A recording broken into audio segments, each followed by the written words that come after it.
اللهم صل على سيدنا محمد وعلى آله وصحبه دعوت ہدایت کی ایک ہنسی شفق لے کر میرے مصطفیٰ آئے کفر کے اندھیروں میں نور کا طبق لے کر میرے مصطفیٰ آئے ایپیسوڈ 39 الرحیق المختوم، تیر اندازوں کی خوفناک غلطی۔ لیکن عین اس وقت جبکہ یہ مختصر سا اسلامی لشکر اہل مکہ کے خلاف تاریخ کے اوراق پر ایک اور شاندار فتح ثبت کر رہا تھا، جو اپنی تابناکی میں جنگ بدر کی فتح سے کسی طرح کم نہ تھی، تیر اندازوں کی اکثریت نے ایک خوفناک غلطی کا ارتکاب کیا، جس کی وجہ سے جنگ کا پھانسا پلٹ گیا، مسلمانوں کو شدید نقصان کا سامنا کرنا پڑا اور خود نبی کریم صلی اللہ علیہ وسلم شہادت سے بال بال بچے، اور اس کی وجہ سے مسلمانوں کی وہ ساکھ اور وہ ہیبت جاتی رہی جو جنگ بدر کے نتیجے میں انہیں حاصل ہوئی تھی۔ پچھلے صفحات میں گزر چکا ہے کہ رسول اللہ صلی اللہ علیہ وسلم نے تیر اندازوں کو فتح و شکست ہر حال میں اپنے پہاڑی مورچے پر ڈٹے رہنے کی کتنی سخت تاکید فرمائی تھی، لیکن ان سارے تاکیدی احکامات کے باوجود جب انہوں نے دیکھا کہ مسلمان مال غنیمت لوٹ رہے ہیں تو ان پر حب دنیا کا کچھ اثر غالب آ گیا، چنانچہ باز نے باز سے کہا، غنیمت تمہارے ساتھی جیت گئے، اب کاہے کا انتظار ہے؟ اس آواز کے اٹھتے ہی ان کے کمانڈر حضرت عبداللہ بن جبیر نے انہیں رسول اللہ صلی اللہ علیہ وسلم کے احکامات یاد دلائے اور فرمایا، کیا تم لوگ بھول گئے کہ رسول اللہ صلی اللہ علیہ وسلم نے تمہیں کیا حکم دیا تھا؟ لیکن ان کی غالب اکثریت نے اس یاد دہانی پر کان نہ دھرا اور کہنے لگے، اللہ کی قسم ہم بھی لوگوں کے پاس ضرور جائیں گے اور کچھ مال غنیمت ضرور حاصل کریں گے۔ اس کے بعد 40 تیر اندازوں نے اپنے مورچے چھوڑ دیے اور مال غنیمت سمیٹنے کے لیے عام لشکر میں جا شامل ہوئے۔ اس طرح مسلمانوں کی پشت خالی ہو گئی اور وہاں صرف عبداللہ بن جبیر اور ان کے 9 ساتھی باقی رہ گئے، جو اس عزم کے ساتھ اپنے مورچوں میں ڈٹے رہے کہ یا تو انہیں اجازت دے دی جائے گی یا وہ اپنی جان آفرین کے حوالے کر دیں گے۔ اسلامی لشکر مشرکین کے نرغے میں۔ حضرت خالد بن ولید جو اس سے پہلے 3 بار اس مورچے کو سر کرنے کی کوشش کر چکے تھے، اس ضروری موقع سے فائدہ اٹھاتے ہوئے نہایت تیزی سے چکر کاٹ کر اسلامی لشکر کی پشت پر جا پہنچے اور چند لمحوں میں عبداللہ بن جبیر اور ان کے ساتھیوں کا صفایا کر کے مسلمانوں پر پیچھے سے ٹوٹ پڑے۔ ان کے شہ سواروں نے ایک نعرہ بلند کیا جس سے شکست خوردہ مشرکین کو اس نئی تبدیلی کا علم ہو گیا اور وہ بھی مسلمانوں پر ٹوٹ پڑے۔ ادھر قبیلے بنو حارث کی ایک عورت امرہ بنت القمہ نے لپک کر زمین پر پڑا ہوا مشرکین کا جھنڈا اٹھا لیا۔ پھر کیا تھا، بکھرے ہوئے مشرکین اس کے گرد سمٹنے لگے اور ایک نے دوسرے کو آواز دی، جس کے نتیجے میں وہ مسلمانوں کے خلاف اکٹھے ہو گئے اور جم کر لڑائی شروع کر دی۔ اب مسلمان آگے اور پیچھے دونوں طرف سے گھیرے میں آ چکے تھے، گویا چکی کے 2 پاٹوں کے بیچ میں پڑ گئے۔ رسول اللہ صلی اللہ علیہ وسلم کا پرقطر فیصلہ اور دلیرانہ اقدام۔ اس وقت رسول اللہ صلی اللہ علیہ وسلم صرف 9 صحابہ کی ذرا سی نفری کے ہمراہ پیچھے تشریف فرما تھے اور مسلمانوں کی مار دھاڑ اور مشرکین کے کھدڑے جانے کا منظر دیکھ رہے تھے۔ کیا آپ کو ایک لفظ اچانک خالد بن ولید کے شہ سوار دکھائی پڑے۔ اس کے بعد آپ کے سامنے دو ہی راستے تھے، یا تو آپ اپنے 9 رفقا سمیت بھاگ کر کسی محفوظ جگہ چلے جاتے اور اپنے لشکر کو جو اب نرغے میں آیا ہی چاہتا تھا اس کی قسمت پر چھوڑ دیتے، یا اپنی جان خطرے میں ڈال کر اپنے صحابہ کو بلاتے اور ان کی تعداد اپنے پاس جمع کر کے ایک مضبوط محاذ تشکیل دیتے اور اس کے ذریعے مشرکین کا گھیرا توڑ کر اپنے لشکر کے لیے احد کی بلندی کی طرف جانے کا راستہ بناتے۔ آزمائش کے اس نازک ترین موقع پر رسول اللہ صلی اللہ علیہ وسلم کی عبقریت اور بے نظیر شجاعت نمایاں ہوئی، کیونکہ آپ صلی اللہ علیہ وسلم نے جان بچا کر بھاگنے کے بجائے اپنی جان خطرے میں ڈال کر صحابہ اکرام کی جان بچانے کا فیصلہ کیا۔ چنانچہ آپ نے خالد بن ولید کے شہ سواروں کو دیکھتے ہی نہایت بلند آواز سے صحابہ اکرام کو پکارا، اللہ کے بندو ادھر! حالانکہ آپ جانتے تھے کہ یہ آواز مسلمانوں سے پہلے مشرکین تک پہنچ جائے گی، اور یہی ہوا۔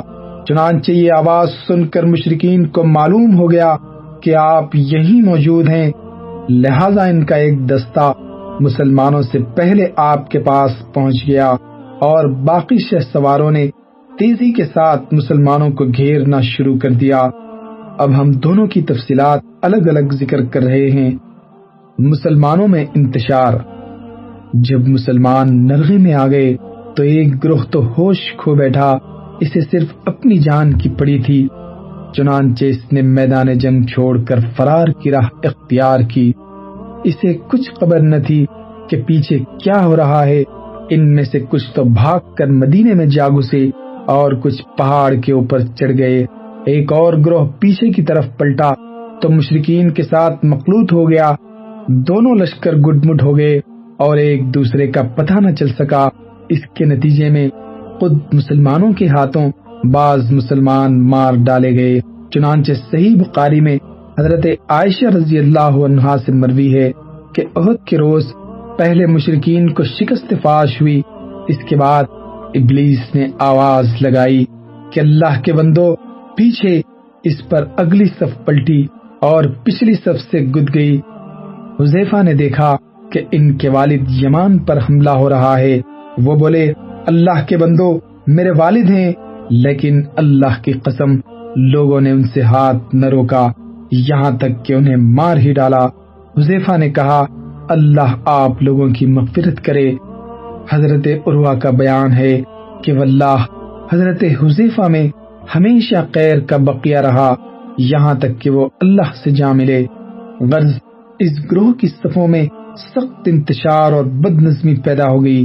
بہت سے لوگ حیران اور سرگرداں تھے، ان کی سمجھ میں نہیں آ رہا تھا کہ کدھر جائیں۔ اسی دوران ایک پکارنے والے کی پکار سنائی پڑی کہ محمد قتل کر دیے گئے ہیں صلی اللہ علیہ وسلم۔ اس سے رہا سہا ہوش بھی جاتا رہا۔ اکثر لوگوں کے حوصلے ٹوٹ گئے، بعض نے لڑائی سے ہاتھ روک لیا اور درماندہ ہو کر ہتھیار پھینک دیے۔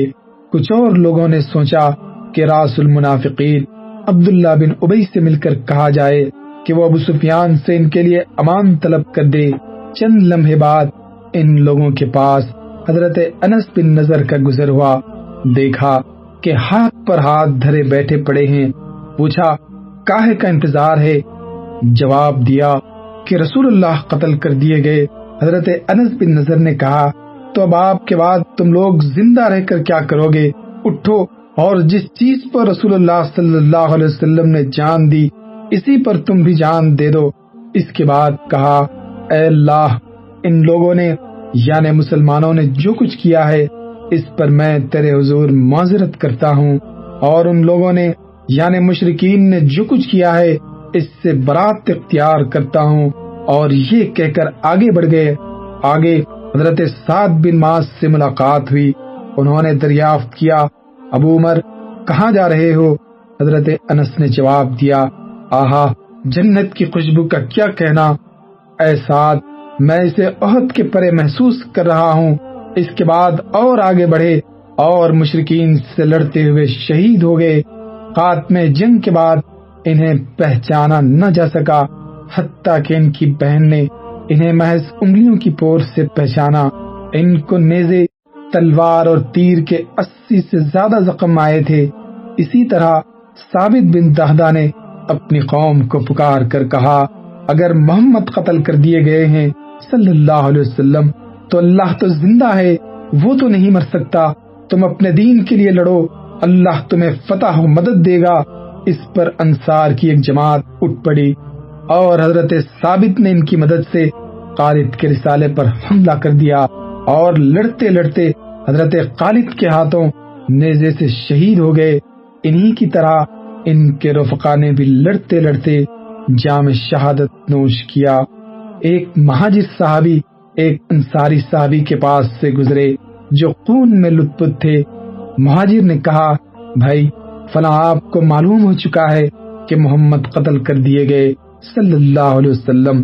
انصاری نے کہا، اگر محمد قتل کر دیے گئے صلی اللہ علیہ وسلم تو وہ اللہ کا دین پہنچا چکے ہیں، اب تمہارا کام ہے کہ اس دین کی حفاظت کے لیے لڑو۔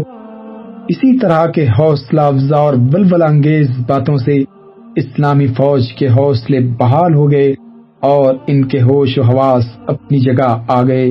چنانچہ اب انہوں نے ہتھیار ڈالنے یا ابن ابی سے مل کر طلب امان کی بات سوچنے کے بجائے ہتھیار اٹھا لیے اور مشرکین کے تند سیلاب سے ٹکرا کر ان کا گھیرا توڑنے اور مرکز قیادت تک راستہ بنانے کی کوشش میں مصروف ہو گئے۔ اسی دوران یہ بھی معلوم ہو گیا کہ رسول اللہ صلی اللہ علیہ وسلم کے قتل کی خبر محض جھوٹ اور گھڑن تھے۔ اس سے ان کی قوت اور بڑھ گئی اور ان کے حوصلوں اور ولولوں میں تازگی آ گئی۔ چنانچہ وہ ایک سخت اور خونریز جنگ کے بعد گھیرا توڑ کر نرغے سے نکلنے اور ایک مضبوط مرکز کے گرد جمع ہونے میں کامیاب ہو گئے۔ اسلامی لشکر کا ایک تیسرا گروہ وہ تھا جسے صرف رسول اللہ صلی اللہ علیہ وسلم کی فکر تھی۔ یہ گروہ گھیراؤ کی کاروائی کا علم ہوتے ہی رسول اللہ صلی اللہ علیہ وسلم کی طرف پلٹا۔ ان میں سر فہرست ابو بکر صدیق، عمر بن خطاب اور علی بن ابی طالب وغیرہ اہم تھے۔ یہ لوگ مقاتلین کی صف اول میں بھی سب سے آگے تھے، لیکن جب نبی صلی اللہ علیہ وسلم کی ذات گرامی کے لیے خطرہ پیدا ہوا تو آپ صلی اللہ علیہ وسلم کی حفاظت اور دفاع کرنے والوں میں بھی سب سے آگے آ گئے۔ رسول اللہ صلی اللہ علیہ وسلم کے گرد قریظ معرکہ عین اس وقت جبکہ اسلامی لشکر نرغے میں آ کر مشرکین کی چکی کے دو پارٹوں کے درمیان پس رہا تھا۔ رسول اللہ صلی اللہ علیہ وسلم کے گردا گرد بھی قریظ معرکہ آرائی جاری تھی۔ ہم بتا چکے ہیں مشرکین نے گھیراؤ کی کاروائی شروع کی تو رسول اللہ صلی اللہ علیہ وسلم کے ہمراہ محض 9 آدمی تھے، اور جب آپ صلی اللہ علیہ وسلم نے مسلمانوں کو یہ کہہ کر پکارا کہ میری طرف آؤ، میری طرف آؤ، میں اللہ کا رسول ہوں، تو آپ کی آواز مشرکین نے سن لی اور آپ کو پہچان لیا، کیونکہ اس وقت وہ مسلمانوں سے بھی زیادہ آپ کے قریب تھے۔ چنانچہ انہوں نے جھپٹ کر آپ پر حملہ کر دیا اور کسی مسلمان کی آمد سے پہلے اپنا پورا بوجھ ڈال دیا۔ اس فوری حملے کے نتیجے میں ان مشرکین اور وہاں پر موجود 9 صحابہ کے درمیان نہایت سخت معرکہ آرائی شروع ہو گئی، جس میں محبت و جاں سپاری اور شجاعت و جاں بازی کے بڑے بڑے نادر واقعات پیش آئے۔ صحیح مسلم میں حضرت انس سے روایت ہے کہ احد کے روز رسول اللہ صلی اللہ علیہ وسلم 7 انصار اور 2 قریشی صحابہ کے ہمراہ الگ تھلگ رہ گئے تھے۔ جب حملہ آور آپ کے بالکل قریب پہنچ گئے تو آپ نے فرمایا، کون ہے جو انہیں ہم سے دفاع کرے اور اس کے لیے جنت ہے، یا یہ فرمایا کہ وہ جنت میں میرا رفیق ہوگا۔ اس کے بعد ایک انصاری صحابی آگے بڑھے اور لڑتے لڑتے شہید ہو گئے۔ اس کے بعد پھر مشرکین آپ کے بالکل قریب آ گئے اور پھر یہی ہوا۔ اس طرح باری باری 7 انصاری صحابی شہید ہو گئے۔ اس پر رسول اللہ صلی اللہ علیہ وسلم نے اپنے 2 باقی ماندہ ساتھیوں یعنی قریشیوں سے فرمایا ہم نے اپنے ساتھیوں سے انصاف نہیں کیا۔ ان 7 میں سے آخری صحابی حضرت عمارہ بن یزید تھے۔ وہ لڑتے رہے یہاں تک کہ زخموں سے چور ہو کر گر پڑے۔ ابن السکن کے گرنے کے بعد رسول اللہ صلی اللہ علیہ وسلم کے ہمراہ صرف 2 قریشی صحابی رہ گئے تھے۔ چنانچہ صحیحین میں ابو عثمان کا بیان مروی ہے کہ جن ایام میں آپ صلی اللہ علیہ وسلم نے معرکہ آرائیاں کی، ان میں سے ایک لڑائی میں آپ صلی اللہ علیہ وسلم کے ساتھ طلحہ بن عبید اللہ، سعد بن ابی وقاص کے سوا کوئی نہ رہ گیا تھا، اور یہ لمحہ رسول اللہ صلی اللہ علیہ وسلم کی زندگی کے لیے نہایت ہی نازک ترین لمحہ تھا، جبکہ مشرکین کے لیے انتہائی سنہری موقع تھا۔ اور حقیقت یہ ہے کہ مشرکین نے اس موقع سے فائدہ اٹھانے میں کوئی کوتاہی نہیں کی۔ انہوں نے اپنا تابڑ توڑ حملہ نبی صلی اللہ علیہ وسلم پر مرکوز رکھا اور چاہا کہ آپ کا کام تمام کر دیں۔ اسی حملے میں عتبہ بن ابی وقاص نے آپ کو پتھر مارا، جس سے آپ صلی اللہ علیہ وسلم پہلو کے بل گر گئے۔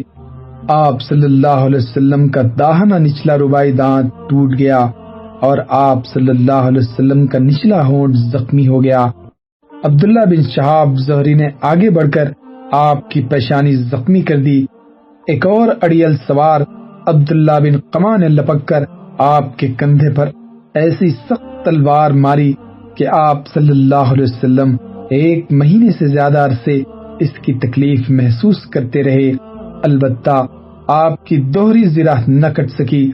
اس کے بعد اس نے پہلے ہی کی طرح پھر ایک زوردار تلوار ماری جو آنکھ سے نیچے کی ابھری ہوئی ہڈی پر لگی، اور اس کی وجہ سے خود کی 2 کڑیاں چہرے کے اندر دھس گئیں۔ ساتھ ہی اس نے کہا، اسے لے، میں قمہ توڑنے والے کا بیٹا ہوں۔ رسول اللہ صلی اللہ علیہ وسلم نے چہرے سے خون پہنچتے ہوئے فرمایا، اللہ تجھے توڑ ڈالے۔ صحیح بخاری میں مروی ہے کہ آپ صلی اللہ علیہ وسلم کا رباعی دانت توڑ دیا گیا اور سر زخمی کر دیا گیا۔ اس وقت آپ اپنے چہرے سے خون پہنچتے جا رہے تھے اور کہتے جا رہے تھے، وہ قوم کیسے کامیاب ہو سکتی ہے جس نے اپنے نبی کے چہرے کو زخمی کر دیا اور اس کا دانت توڑ دیا، حالانکہ وہ انہیں اللہ کی طرف دعوت دے رہا تھا۔ اس پر اللہ عز و جل نے یہ آیت نازل فرمائی، لیس لک من الامر شیء او یتوب علیہم او یعذبہم فانہم ظالمون۔ آپ کو کوئی اختیار نہیں، اللہ چاہے تو انہیں توبہ کی توفیق دے اور چاہے تو عذاب دے کہ وہ ظالم ہیں۔ طبرانی کی روایت ہے کہ آپ صلی اللہ علیہ وسلم نے اس روز فرمایا، اس قوم پر اللہ کا سخت عذاب ہو جس نے اپنے پیغمبر کا چہرہ خون آلود کر دیا۔ پھر تھوڑی دیر رک کر فرمایا، اللہم اغفر لقومی فانہم لا یعلمون، اے اللہ میری قوم کو بخش دے، وہ نہیں جانتی۔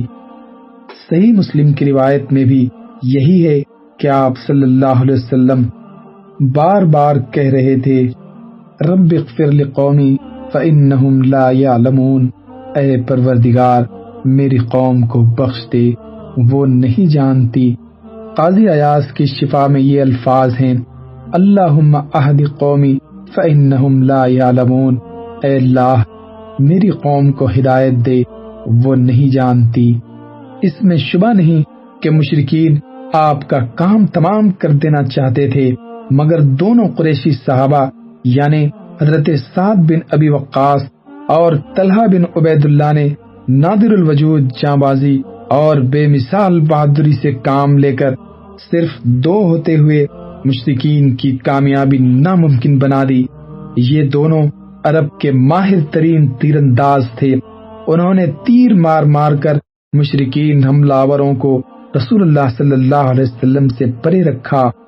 جہاں تک سعد بن ابی وقاص کا تعلق ہے تو رسول اللہ صلی اللہ علیہ وسلم نے اپنے ترکش کے سارے تیر ان کے لیے بکھیر دیے اور فرمایا، چلاؤ تم پر میرے ماں باپ فدا ہوں۔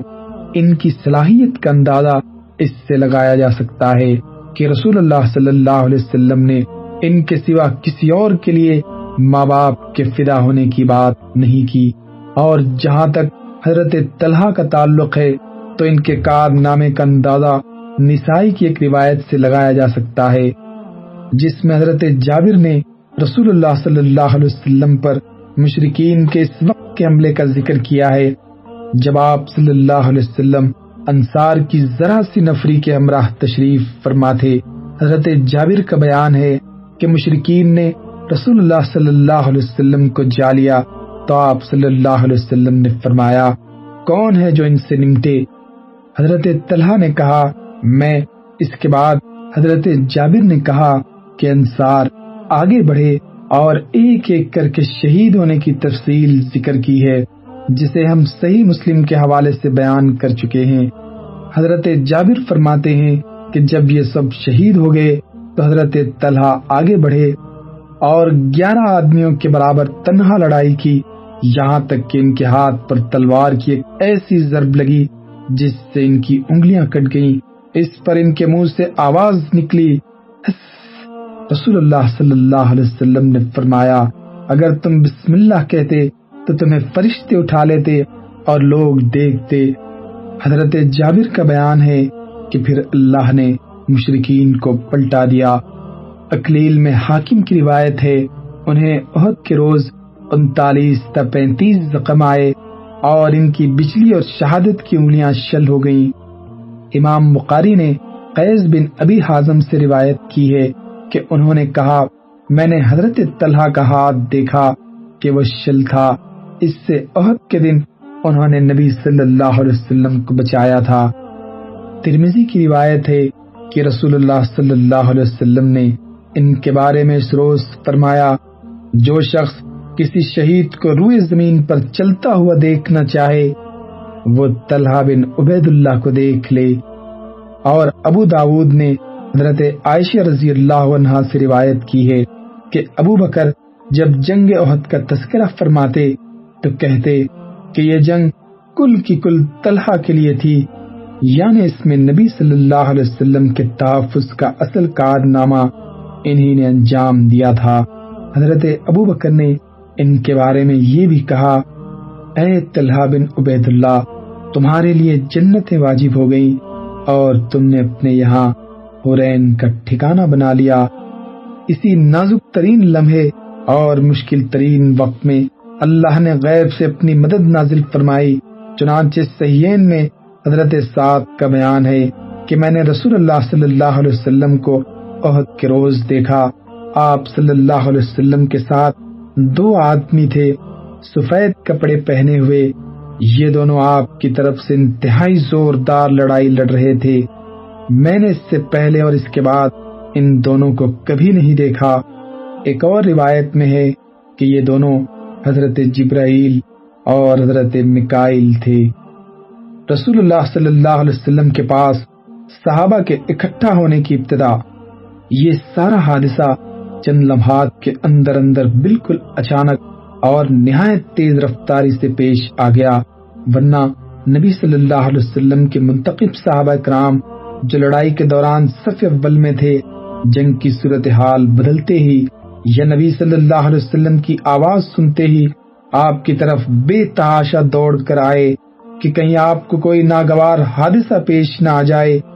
مگر یہ لوگ پہنچے تو رسول اللہ صلی اللہ علیہ وسلم زخمی ہو چکے تھے، 6 انصار شہید ہو چکے تھے، 7 میں زخمی ہو کر گر چکے تھے، اور حضرت سعد اور حضرت طلحہ جان توڑ کر مدافعت کر رہے تھے۔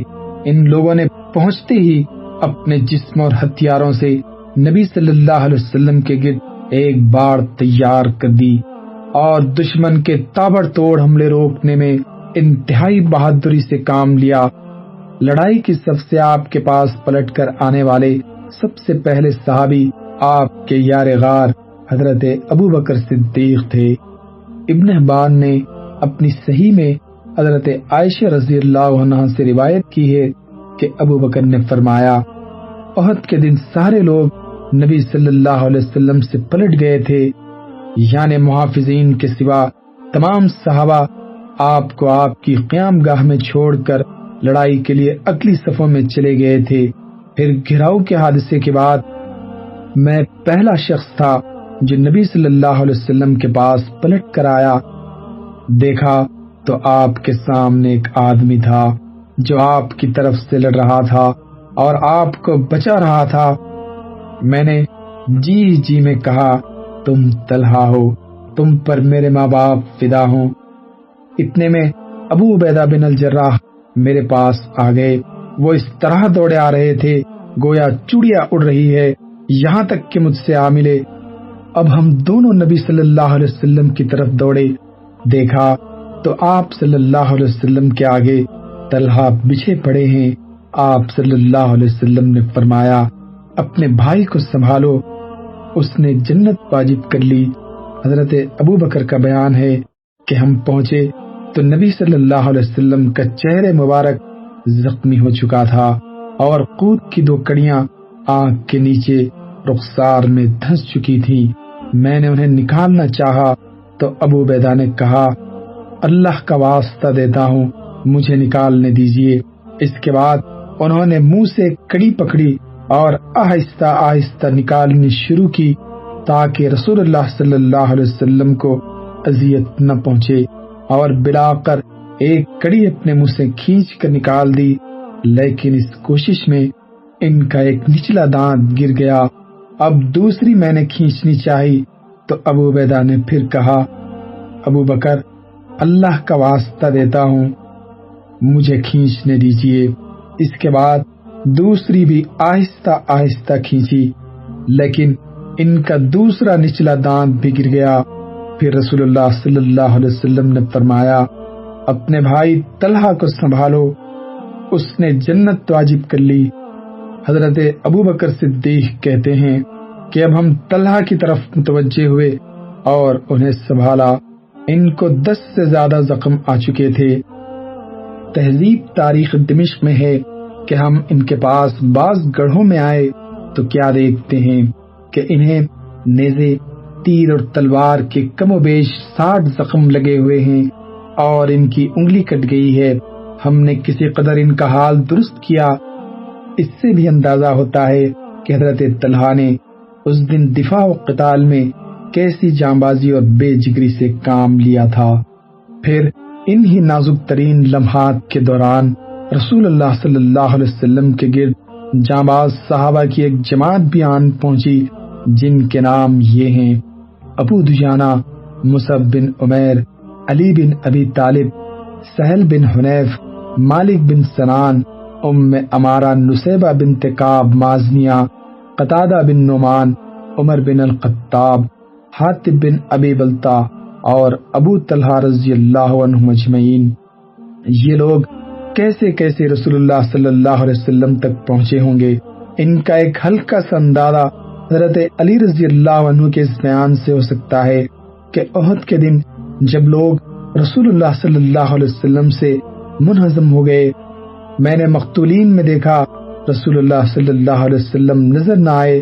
میں نے جی میں کہا، واللہ آپ بھاگ نہیں سکتے، اور مقتولین میں آپ کو دیکھ نہیں رہا ہوں، اس لیے میں سمجھتا ہوں کہ ہم نے جو کچھ کیا ہے اس سے اللہ نے غضبناک ہو کر اپنے نبی کو اٹھا لیا، لہذا میرے لیے اس سے بہتر کوئی صورت نہیں کہ لڑتے لڑتے شہید ہو جاؤں۔ پھر کیا تھا، میں نے اپنی تلوار کی میان توڑ دی اور قریش پر اس زور کا حملہ کیا کہ انہوں نے جگہ خالی کر دی۔ اب کیا دیکھتا ہوں کہ رسول اللہ صلی اللہ علیہ وسلم ان کے درمیان گھیرے میں موجود ہیں۔ مشرکین کے دباؤ میں اضافہ۔ ادھر مشرکین کی تعداد بھی لمحہ بلمحہ بڑھتی جا رہی تھی، جس کے نتیجے میں ان کے حملے سخت ہوتے جا رہے تھے اور ان کا دباؤ بڑھتا جا رہا تھا، یہاں تک کہ رسول اللہ صلی اللہ علیہ وسلم ان چند گڑھوں میں سے گڑھے میں جا گرے جنہیں ابو عامر فاسق نے اسی قسم کی شرارت کے لیے کھود رکھا تھا، اور اس کے نتیجے میں آپ کا گھٹنا موچ کھا گیا۔ چنانچہ حضرت علی رضی اللہ عنہ نے آپ صلی اللہ علیہ وسلم کا ہاتھ تھاما، اور طلحہ بن عبید اللہ نے جو خود بھی زخموں سے چور تھے آپ کو آغوش میں لیا، تب آپ صلی اللہ علیہ وسلم برابر کھڑے ہو سکے۔ نافع بن جبیر کہتے ہیں میں نے ایک مہاجر صحابی کو سنا، فرما رہے تھے میں جنگ احد میں حاضر تھا، میں نے دیکھا کہ ہر جانب سے رسول اللہ صلی اللہ علیہ وسلم پر تیر برس رہے ہیں اور آپ تیروں کے بیچ میں ہیں، لیکن سارے تیر آپ صلی اللہ علیہ وسلم سے پھیر دیے جاتے ہیں، یعنی آگے گھیرا ڈالے ہوئے صحابہ انہیں روک لیتے تھے۔ اور میں نے دیکھا کہ عبداللہ بن شہاب کہہ رہا تھا مجھے بتاؤ محمد کہاں ہے، اب یا تو میں رہوں گا یا وہ رہے گا، حالانکہ رسول اللہ صلی اللہ علیہ وسلم اس کے بازو میں تھے، آپ صلی اللہ علیہ وسلم کے ساتھ کوئی بھی نہ تھا۔ پھر وہ آپ سے آگے نکل گیا۔ اس پر صفوان نے اسے ملامت کی، جواب میں اس نے کہا واللہ میں نے اسے دیکھا ہی نہیں، اللہ کی قسم وہ ہم سے محفوظ کر دیا گیا ہے۔